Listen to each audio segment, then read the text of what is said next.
Here are 5 hidden secrets in Lords of the Fallen from game mechanics, umbral, and axiom hidden mechanic secrets that you never knew about. As you start the voyage in Lords of the Fallen, you're going to come to one of the most secret things, which is the Vestige seedling. This is like a resting point. If you ever played Elden Rings, then you know what I'm talking about.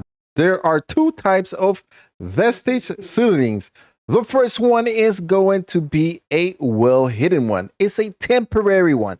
You can only create this one after you are able to defeat different type of bosses. Now, you are going to be able to see this because you will see some flowers on the floor.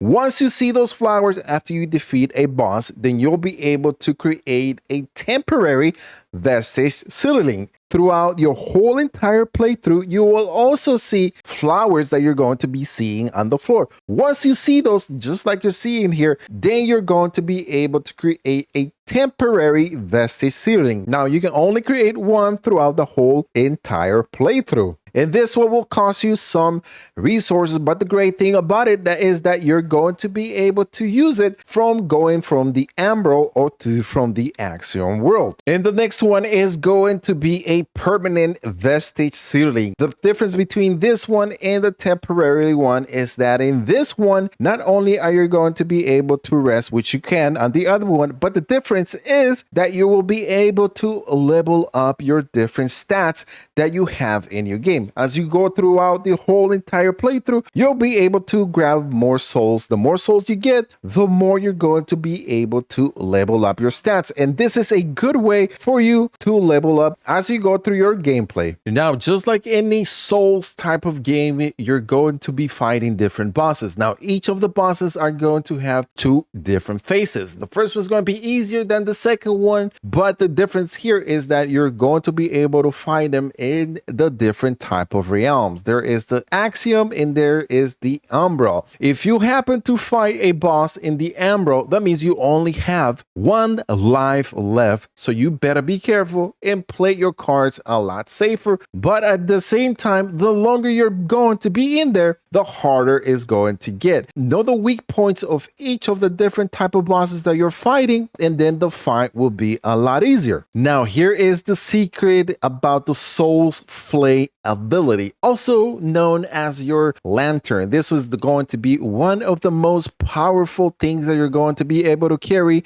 with yourself because it's going to help you in the 2 different type of realms. Not only are you going to be able to use it to drag the souls out of enemies and bosses and beat the hell out of them, and the other way you're going to be able to use them is in the umbral world, where you're going to be able to manipulate the different type of structures that you're going to come across. If you ever need a bridge, all you have to do is pull out your Soul's Flay ability, and then you're going to be able to create that bridge that's going to help you go across. Now, if you are in the axiom world, you can always pull out your lantern, which is going to create a, let's just say you're walking through a dead end, you can always create a bridge. As long as you have the lantern on, you're going to be able to walk through. Once you hide your lantern, then that bridge disappears. And the last hidden secret in the game mechanics for Lords of the Fallen, it has to do with the multiplayer. You are able to call upon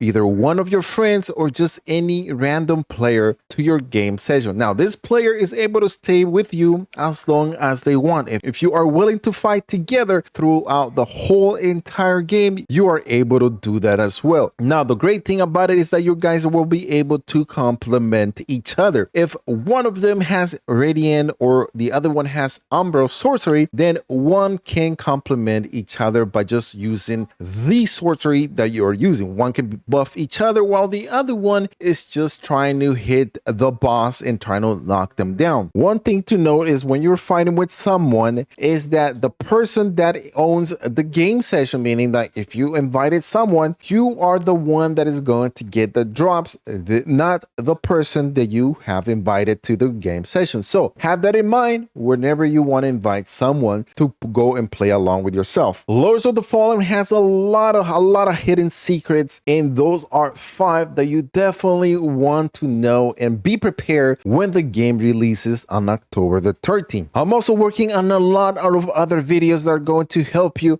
get ready when the game launches. Also, subscribe and turn notifications to all, as you will be getting more Lords of the Fallen coming your way.